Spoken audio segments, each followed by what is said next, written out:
Sim Notícias. Oferecimento Hotel Ibis Style São Mateus. Parada obrigatória na sua rota. Linhares Online. Há 15 anos conectando você e sua empresa ao mundo.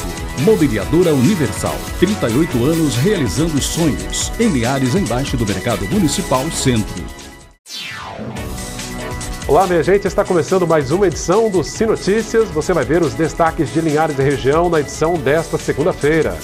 Casal é acusado de se apropriar de cartão emergencial de um idoso aqui em Linhares. O caso foi parar na polícia.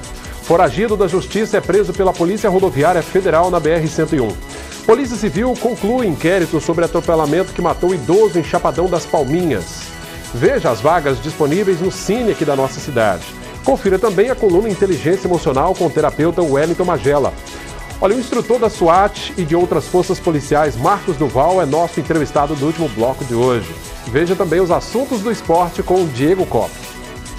Esses e outros destaques agora no Sim Notícias. Linhares se vê aqui.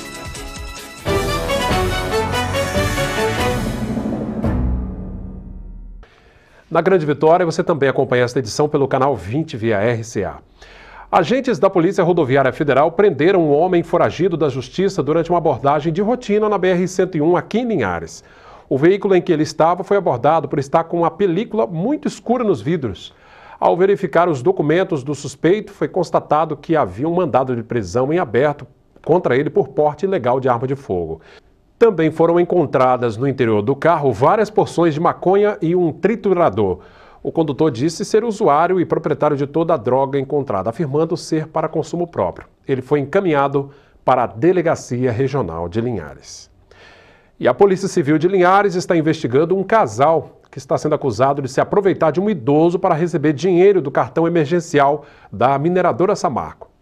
A polícia está investigando uma história, no mínimo curiosa, que ocorreu na tarde do último sábado em uma propriedade próximo à localidade de povoação. Quando um idoso, ele abordou uma viatura da Polícia Militar que fazia preventivo ali naquela região. Ele alegou que foi retirado de um asilo por um casal com a proposta de ser meeiro em um determinado sítio. Só que após ele aceitar esta proposta, quando chegou no sítio, a proposta nada foi cumprido. Muito pelo contrário, o idoso de 60 anos era proprietário de um cartão da Samarco. Só que, misteriosamente, este cartão desapareceu. A polícia, então, após ter conhecimento desses fatos, foi até o sítio e conduziu o casal, juntamente com a vítima, aqui para a 16ª Delegacia Regional de Linhares. E em depoimento, o casal disse que tratava a vítima como se fosse da família. Já a vítima afirma que nem o básico teria, como sabonete e também creme dental, e ainda dormia no chão da residência. O caso será investigado aqui, na 16ª Delegacia Regional de Linhares. Todo cuidado é pouco com cartões na mão de idosos. Há um crime, um tipo penal especial no Estatuto do Idoso que prevê que a retenção de cartão de benefício, de proventos, pensão ou valor de qualquer natureza do idoso caracteriza crime, apropriação indébita especial por ser prevista no Estatuto do Idoso. Então, se houver a retenção desses proventos do idoso que não seja revertido em prol do idoso, a pessoa está praticando crime, punido com pena de 1 a 4 anos. Em nota, a Fundação Renova informou que está à disposição para colaborar com as investigações policiais em caso de fraudes. A Fundação disse que, em caso de suspeitas ou denúncias de irregularidades com os cartões emergenciais, o cidadão pode ligar gratuitamente para o telefone 0800 721 0717. Segunda-feira é dia da coluna Inteligência Emocional com o terapeuta Wellington Magela.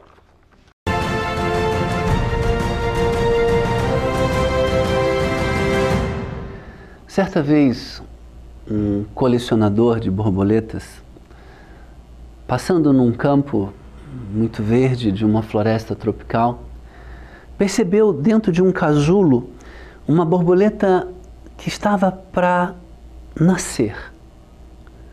naquele processo de metamorfose, ela estava rompendo o casulo. E o casulo estava transparente e ele percebeu a beleza das cores daquela borboleta.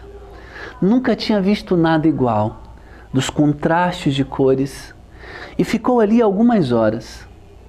No final do dia percebeu que ela não tinha força para estourar o casulo. No outro dia, pela manhã, ao chegar, a borboleta ainda estava se esforçando para arrebentar o casulo. Ficou esperando mais algumas horas e percebeu que ela não estava conseguindo. Resolveu então ajudá-la. Pegou uma tesoura, foi na película do casulo e cortou. Então a borboleta abre as suas asas num espetáculo de luz, de cores. A mais bela borboleta que ele já tinha visto. Só que aconteceu um problema. Ela não conseguia voar. E no final daquele dia, ela já estava morta. Porque para criar músculos, ela precisava arrebentar o casulo. Leandro Carnal, um dos filósofos mais conceituados atualmente, nos chama a atenção como pais de facilitar demais a vida dos nossos filhos. Ele fala que são pais helicópteros que vivem em volta dos filhos tentando protegê-los. Estamos criando uma geração sem força para arrebentar casulo. A resiliência, que é a capacidade de suportar adversidades, ela se faz na força do dia a dia. Então não poupe os seus filhos de tarefas de casa, não poupe os seus filhos de fazer as suas lições, não poupe os seus filhos do esforço, porque o esforço de arrebentar o casulo é que vai fazê-lo voar como águia. Fique o recado para os pais. Libere os seus filhos, mas não superprotejam. Grande abraço. Eu agradeço, Magela, a sua participação, uma excelente semana e até segunda-feira que vem. Vamos então conferir como fica o tempo desta terça-feira em nossa região.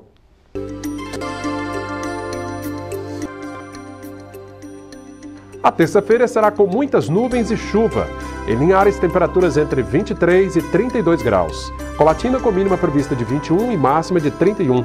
Em São Mateus, variação entre 22 e 30 graus. Já em Vitória, mínima de 24 e máxima de 33 graus. E depois do intervalo, você confere as vagas de emprego disponíveis pelo Cine de Linhares. É um instante só.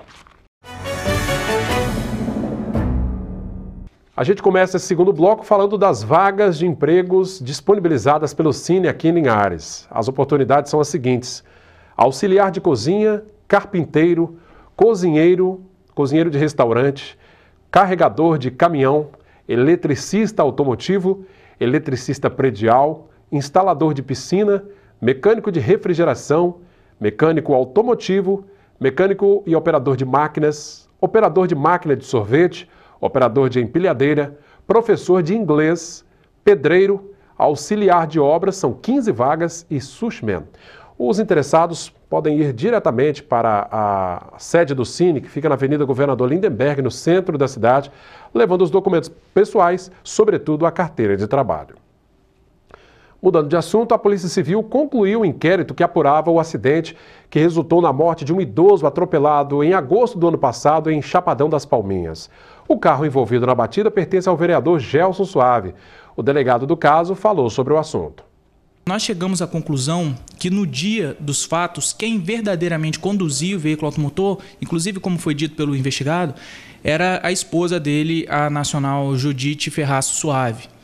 Nós indiciamos a esposa do vereador por homicídio culposo na condução de veículo automotor, em razão da impressão de velocidade incompatível com a via, o que foi trazido não só pela prova testemunhal produzida nos autos, com o interrogatório da própria investigada, e corroborado pela prova pericial produzida também quando a análise dos vestígios no local do acidente. Nós concluímos que ela imprimia velocidade incompatível com a via e isso funcionou como causa determinante para o resultado, retirando dela a possibilidade de controle do veículo para evitar o resultado que vitimou o Sr. Oswaldo. E agora o Ministério Público vai analisar o que foi produzido e verificar se forma opinião delitiva no mesmo sentido, para processar a condutora do veículo, Judite Ferraz Suave, por homicídio culposo na condução de veículo automotor, ou para tomar outra medida decorrente da formação da opinião delitiva do titular da ação penal.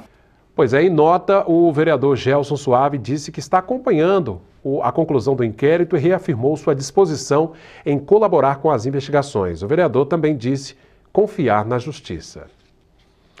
Vamos saber agora como abriu esta semana o mercado do café.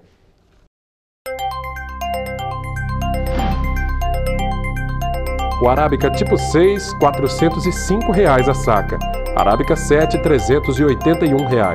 Conilon tipo 7, cotado a R$ 295 a saca. E o Diego Cop traz agora os destaques do nosso esporte. Sim Esportes. Oferecimento Paulos Esportes e Central Bikes e Motos. Olá, boa noite. Rapaz, no jogo de ontem deu Vascão. Em um jogo maluco de 7 gols, o Vasco buscou a virada e venceu o Boa Vista em Cariacica por 4-3. O nível técnico não foi lá um dos melhores. Foram vários os lances, no mínimo engraçados, visto ao longo dos poucos mais de 90 minutos de jogo. Mas gol teve de sobra, né? Agora com essa vitória, o Vasco ultrapassou o Flamengo e se tornou o líder do grupo B da Taça Rio. Meus amigos, segura o Vascão aí. Olha, outro assunto desse final de semana foi que a Academia Capixaba de Futebol, mantida pela Associação Campeões de Vida em parceria com a Prefeitura de Linhares, recebeu no sábado novos uniformes e acessórios esportivos. Parece que foi possível comprar 300 kits de uniformes de treino e novos uniformes oficiais de jogo para todas as categorias, além de bolas e diversos equipamentos esportivos. A academia atende gratuitamente cerca de 300 crianças e adolescentes com idades entre 7 e 17 anos. Realmente muito bacana e importante incentivar a prática de esporte para essa molecada aí. Show de bola! Parabéns aos envolvidos. Por hoje é só. Até amanhã. Valeu, Diego. Obrigado pela participação. Depois do intervalo, o bate-papo é com o instrutor da SWAT e de diversas outras forças policiais pelo mundo afora, o capixaba Marcos Duval. O bate-papo é daqui a pouco, depois dos comerciais. Bom, minha gente, você já deve ter visto em algum programa de TV ou nas redes sociais, pela internet aí, o brasileiro Marcos Duval. Bom, e hoje ele está aqui pessoalmente, a gente está acostumado a vê-lo fazendo treinamentos lá com a SWAT americana e com polícias aqui do Brasil. E o Duval, passando aqui pelo norte do Espírito Santo, conversa conosco do Sim Notícias. Tudo bem, Duval? Prazer muito grande estar aqui no seu programa. Obrigado pelo convite. Duval, o que muita gente talvez não saiba que, claro, você é brasileiro, mas acima de tudo é capixaba, não é isso? Exatamente, capixaba da Gema. Nasci em Vitória, onde hoje é o Boulevard da Praia, lá em Vitória, era uma maternidade. Nasci ali e só me ausentei do Espírito Santo o período que eu morei nos Estados Unidos para trabalhar com a SWAT. Em 2003, eles me deram o título de membro de honra e aí eu fui para lá para poder trabalhar não só ensinando, mas operando junto com eles. Pois é, o Duval é motivo de orgulho, né, referência, né, o único brasileiro, né, que a gente tem notícias de que pôde entrar na SWAT, com a polícia americana, e como treinador, né? Como treinador. Como é que começou toda essa história, Duval? Conta então, todo mundo tem muita curiosidade. Na verdade, eu vou fazer um resumo. Né? A vontade é de falar detalhes, porque não foi fácil. Todo mundo acha que foi tudo muita sorte, mas não foi muita persistência. Eu saí do Exército, servi no 38º Batalhão de Infantaria em Vila Velha. Você chegou até que grau lá no Exército? Não, soldado. Soldado mesmo. Abaixo de mim, ninguém. Era só... E quando eu saí, eu fui me aventurar e ser empresário. Não teve jeito, fali, na época até do Plano Collor. E aí, logo depois, eu fui convidado pelo meu professor, que eu praticava uma arte marcial chamada Aikido. E meu professor falou: Marcos, começa a dar uma aula para você, pelo menos ter um dinheiro aí para você se sustentar. E eu aceitei. Quando eu comecei a dar aula, eu vi que aquilo ali era o meu prazer. Ensinar era o que eu comecei a desejar e investir minha carreira dando aula. Até que eu vi uma ação da polícia na Avenida Vitória, onde o policial tentou imobilizar o rapaz para algemar, não conseguiu, acabou fazendo um disparo de arma de fogo. Nossa. E o rapaz veio a falecer. Vi que não era o desejo do policial, porque ele ficou totalmente transtornado, o policial. E aí eu comecei a criar e desenvolver uma técnica que pudesse preencher essa lacuna, porque o policial tem a parte de tiro, tinha defesa pessoal, legislação, mas não tinha esse momento que ele precisava algemar. E aí comecei a desenvolver uma técnica, apresentei para a Polícia Civil. A Polícia Civil, então, acreditou nesse trabalho. Polícia Civil Capixaba. Capixaba, na Polícia Civil do Espírito Santo. Que bacana. Foi minha primeira instituição policial que abraçou. Abriu as portas. Eu tenho um carinho enorme pela Polícia Civil Capixaba por causa disso. E aí, um delegado gostou do que aprendeu, porque ele era policial em outro estado, fez uma sugestão de pauta para o Jô Soares. Na época, o Jô ainda estava no outro canal de TV, no SBT. Isso há mais de 20 anos. Nossa, 20 anos. Foi na década foi em 98, final da década de 90. 28, 20 anos. E aí, quando eu fui apresentar esse trabalho no Jô, tinha um americano que é instrutor da SWAT, chamado Alan Brosnan, que estava em Curitiba, no Paraná, viu a matéria e falou, essa técnica não existe no Brasil, nos Estados Unidos. E botou a gente dele para negociar comigo a ida para os Estados Unidos para ensinar para a SWAT. Só que esse agente quis me cobrar, na época, uns $15 mil. Só que eu tinha acabado de falir, não tinha dinheiro, não tinha condições. Aí essa porta se fechou. Eu fui no centro da cidade de Vitória, comprei um mapa dos Estados Unidos, não tinha o Google Maps, não tinha essa facilidade de internet. Essa tecnologia toda, né?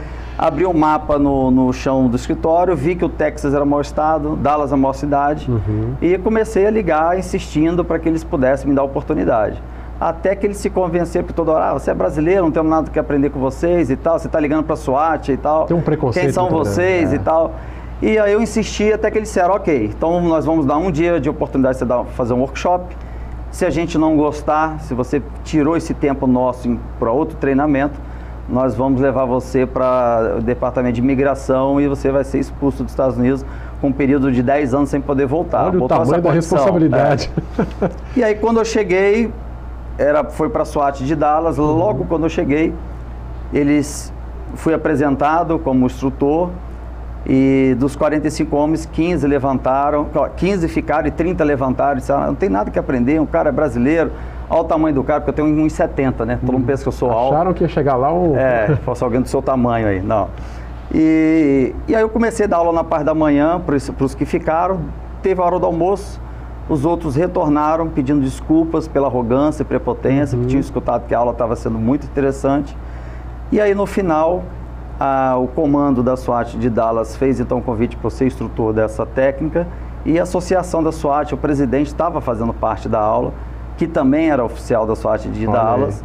E aí ele falou, olha, eu sou presidente da associação, eu também quero que você, a partir de agora, seja o nosso instrutor. E eu estou lá há 18 anos. De lá para cá as portas foram se abrindo, né? Se abrindo. Aliás, a SWAT a gente pode comparar com que força policial aqui brasileira, por exemplo? É uma unidade de operações especiais. Nós podemos comparar com o antigo BMECT, aqui no Espírito Santo. Batalhão de Missões Especiais.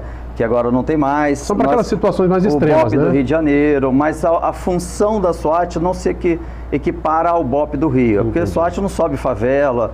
O foco da SWAT é mandado de prisão de alto risco, situações de terrorismo e resgate de reféns. São situações mais delicadas, né? Bom, mas a partir desse contato com a SWAT, portas em outros países se abriram. Você já treinou polícia no mundo inteiro, praticamente. Então, aí depois de começar a trabalhar com a associação da SWAT, acabei sendo chamado para treinar uma força especial que a NASA montou, porque tinha riscos de atentados terroristas na NASA, chamado grupo SRT, Special Response Team. E aí eu também treinei, a NASA na época fez uma carta de recomendação que abriu portas para o mundo inteiro. Aí fui para Itália, Portugal, Luxemburgo, e aí fui viajando a Europa toda, dando aula. Que orgulho para nós brasileiros. O interessante é que a técnica que você ensina é exatamente a técnica que usa o contato físico, obviamente, né, de algemar, de imobilizar. O que é necessário no trabalho policial do dia a dia, né? A gente tem se for ver estatisticamente, as vezes que o policial tira a arma e faz um disparo, e às vezes que ele está com a arma guardada para algemar, é muito maior.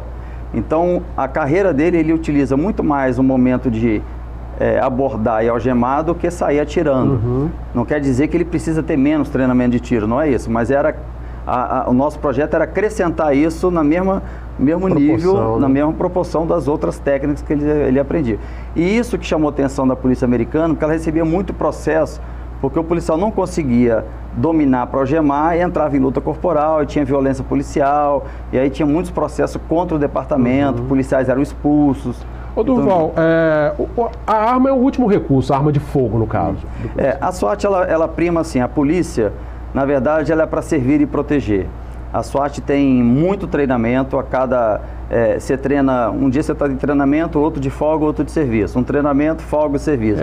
É nesse ritmo. Em torno de 5.000 tiros você faz por dia, só que para eles é o seguinte, é a preservação da vida. Tanto é que o americano, ele não tem essa fala como a gente vê no Brasil. O brasileiro sempre chega para um policial e pergunta, quantos você já matou? Para o americano é o contrário, ele sempre pergunta para o policial, quantas vidas você já salvou? Você já salvou quantas pessoas? Então o foco é a preservação da vida. Eles treinam muito, atiram muito, são muito precisos, mas a arma sempre, o disparo letal sempre é o último recurso.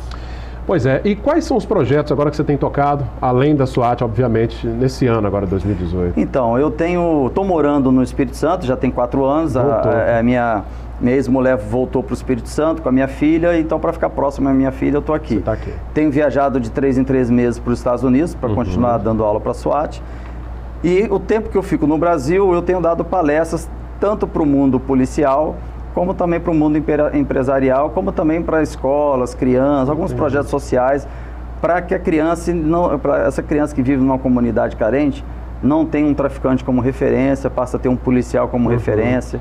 Então, eu tenho feito esse trabalho. Esse contato com a criança, eu acho interessante que as crianças o veem como um herói, né? Eu tento passar para elas assim, não ver o Marcos como herói, mas ver a polícia brasileira como herói. Porque o Marcos só tem eu e a polícia brasileira tem um número muito grande pelo Brasil inteiro. Então, infelizmente, a sociedade sempre teve o policial como algo ruim da sociedade. Tanto é que a criança cresce e o pai falando, se você não obedecer, eu vou chamar a polícia. Sempre sendo o lado punitivo, repressor. E a criança tem que entender que a polícia é um lado protetor, não está para reprimir, é o inverso. Então, eu tento conscientizar essas crianças para ver cada policial, cada agente de segurança, guarda municipal, como uma força aliada, uma força amiga, para que ela tenha desejo de se aproximar, pedir para tirar foto, ver viatura. É isso que precisa aqui no Brasil. Pois é, há poucos dias a gente estava vendo um vídeo de você fazendo um treinamento com a Polícia Militar do Paraná, e deve estar fazendo isso pelo Brasil afora, né? É um trabalho... Como é que você avalia, por exemplo, a questão da segurança, Duval? A situação do Rio de Janeiro, é uma situação assim... que a gente está vendo aí nos telejornais, seria possível resolver aquele problema lá da intervenção sem trazer tantos traumas para os moradores, né? Disparos de arma de fogo? É um problema crônico ali das favelas. Né? Olha, são vários os problemas, né? Quando a gente chega a uma tragédia, não foi só um motivo, são vários, né? O Rio de Janeiro está vivendo uma situação atípica. Nós vivemos no ano passado o movimento dos familiares dos policiais que deixou o Estado também sem polícia. Vivemos uma situação muito preocupante. A intervenção das Forças Armadas, ela minimiza os problemas, mas não resolve. Até porque Forças Armadas, o treinamento é focado diferente do focado do policial. Forças Armadas, em qualquer área no mundo inteiro, é para matar e destruir. Ela vai para uma guerra com essa foco, enquanto a polícia é para servir e proteger. Então ela está ali numa situação que, fazendo um policiamento sem ser polícia, sendo Forças Armadas, mas também o Rio de Janeiro vive uma guerra civil, não é um problema simples de assalto, é uma coisa com volume maior, porque utilizam armas de guerra contra a polícia. E a sociedade também tem que parar de falar que bandido bom é bandido morto, porque quanto mais a sociedade fala isso, que é uma coisa ilegal, dá essa permissão para a polícia, mais os bandidos se armam, se protegem, para quando a polícia pensar em chegar, ela vai fazer o uso ainda mais letal do que ela tem, de equipamento que ela tem, para não ser morta pela polícia. Né? E não é a solução. Aí tem balas perdidas, situações com reféns que o assaltante assaltou, mas ficou com medo de ser morto pela polícia, pegou alguém como refém. Então tem uma série de consequências. O que a gente tem que pensar para ter um resultado não é falar ok para a polícia ir lá matar, porque a mesma sociedade que fala para a polícia ir lá matar é a mesma sociedade que depois vai para as ruas com cartazes dizendo que a polícia é violenta. É verdade, exato. Naturalmente. Em relação a esse temor do governo do Estado, já reforçando inclusive a divisa com o Rio de Janeiro, você acredita que possa haver uma migração de criminosos do Rio para o Espírito Santo? Olha, tem feito aí uma barreira, né, nas fronteiras secas aí. Só que não tem como, nada é 100%. Na segurança pública você não consegue ter garantias nenhuma de 100%. A gente tem que ter cuidado, cautela, porque há possibilidade. Nós tivemos A polícia teve um êxito recentemente de ter prendido um traficante do Rio que estava entrando aqui no Espírito Santo. Então, foi um trabalho muito bem sucedido dos policiais. O que precisa ser, a linguagem que está se falando, que eu sempre fui muito a favor, é a unificação das forças, da Guarda Municipal, da Polícia Estaduais e da Polícia Federal, todo mundo junto num projeto de segurança pública a nível de Estado, não de governo. Não é uma coisa que tem que ser transitória, no outro governo muda, deixa de focar, o outro foca, o outro vai. Um plano mais... É um projeto para que a gente possa deixar para as próximas gerações um Brasil seguro. Né? Tá certo. Qual a sua opinião a respeito das guardas municipais? Por exemplo, você treina muitas guardas pelo Brasil. Eu falo, Linhares também tem uma guarda municipal, que tem um contato talvez um pouco até mais próximo com a comunidade ali, né? Na segurança patrimonial e também das pessoas. Aliás, a guarda aqui tem um papel fundamental durante aquela paralisação da Polícia Militar, porque foi quem segurou ali o rojão, né? A coisa ficou feia aqui em Linhares, né? E a guarda, com toda a sua dificuldade, conseguiu manter a ordem e segurança. São importante também estar bem treinada a guarda? Então, primeiro eu estou aqui por conta de rever os amigos que são da Guarda Municipal daqui, que tiveram alguns treinamentos comigo e com os policiais da SWAT quando vieram aqui no Espírito Santo. A Guarda Municipal, os Estados Unidos, a polícia é municipalizada. Então muita gente acha que a polícia nos Estados Unidos é uma polícia federal, uma polícia estadual. Não, ela é toda municipalizada. É por distritos. E cada município que tem um grande número de população tem sua unidade da SWAT. Então as SWAT são municipalizadas. Tem a SWAT estadual e também federal, dependendo das unidades. Mas a grande maioria, como a de Los Angeles, Dallas, é municipal e são as melhores polícias do mundo. Então a polícia tem que estar mais próxima e tem que ser uma preocupação do município, não é uma coisa do Estado ou do governo federal. Todos nós temos que nos preocupar com a segurança. Bacana. Só para a gente finalizar, Durval, nós vivemos, né, esse problema sério da segurança no Brasil inteiro. O problema também no sistema prisional, algo muito grave. E esse é um ano-chave, né, para que nós brasileiros possamos virar essa página e começar a mudar essa história. Com o conhecimento que você tem, você acha que poderia dar uma contribuição, de repente se lançando a um cargo público, né, um cargo eletivo? Há uma pretensão da sua parte de disputar uma vaga, quem sabe, na Câmara Federal, no Senado? Há algum projeto? Então, é uma boa pergunta, porque eu nunca tinha pensado nessa possibilidade. Já tinha sido convidado diversas vezes para vir a candidatos em outros momentos de outras eleições, mas nessa especificamente, quando teve a intervenção da família e aquele problema com a polícia e vários policiais sendo expulsos da corporação, alguns cometendo suicídio, eu fiquei muito preocupado com isso. Conversei com um psiquiatra que estava cuidando dos policiais, ele me mostrou um cenário ainda pior, me deu uma radiografia que me deixou ainda mais preocupado. Bati na porta do Renato Casagrande, que foi um cara que fez muito pela segurança pública do Espírito Santo, para ver o que poderia ser feito no mundo político, o que pode ser feito, né? E aí ele me pontuou algumas questões e falou: Durval, é uma oportunidade de você ajudar essa categoria agora numa nova fase da sua vida. E eu fiquei pensando nisso, botei a minha equipe para trabalhar, ver se tinha possibilidade, se o capixaba gostaria de me ver nessa posição ou não. Estamos trabalhando nisso, estou escutando muito positivamente, as pessoas querem alguém novo, que tenha conhecimento da área, né? Porque essa bandeira da segurança é uma bandeira que eu já tenho há 20 anos, não é agora. Tem conhecimento de causa. E como capixaba eu me sinto, da mesma forma que eu fui convocado pelas Forças Armadas para servir a pátria quando eu tinha 18 anos, eu estou me sentindo convocado pela sociedade para servir a pátria agora. Então essa possibilidade existe. Existe. Ela é real. Ela é real. Bacana esse bate-papo com Marcos Durval, né? Tendo o prazer de recebê-lo aqui pessoalmente. A gente está acostumado a vê-lo pela TV, pelas redes sociais, nos seus treinamentos Brasil e mundo afora, e passando aqui por Linhares. Durval, obrigado pela presença, foi um prazer conhecê-lo, viu? Eu que agradeço, é um prazer muito grande estar aqui. Tá joia. Ao pessoal da Grande Vitória que nos acompanha pelo canal 20 via RCA, eu agradeço a audiência de sempre. Você de Linhares e região, continue interagindo conosco, revendo nossos vídeos e reportagens no nosso canal direto no YouTube, também interagindo conosco na nossa página no Facebook, e o telefone da redação que aparece aí é o 3373-2000. Obrigado pela audiência. Sim Notícias, Linhares se vê aqui.